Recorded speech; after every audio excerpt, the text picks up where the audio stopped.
यह 4 पहर में हमारे आपकी जिंदगी के लीला महात्मा रूपी पति। अभी 2 दुल्हन की बात आप सुने हैं। अरे जयबू एक दिन बालम की हो नागरिया,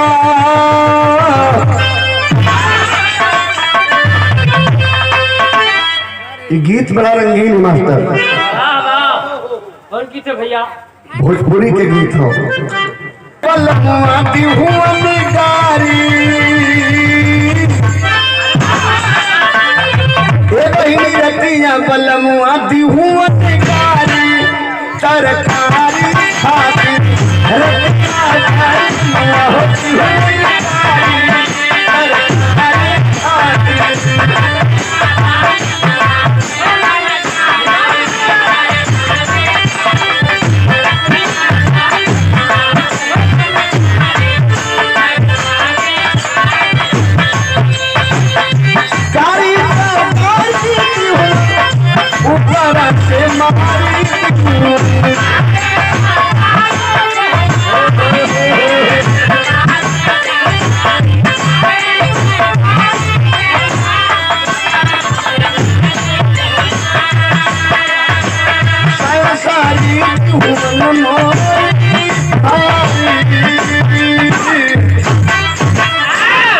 एक लाइन के बानगी रहे, लेकिन बड़ी ऊंची बात।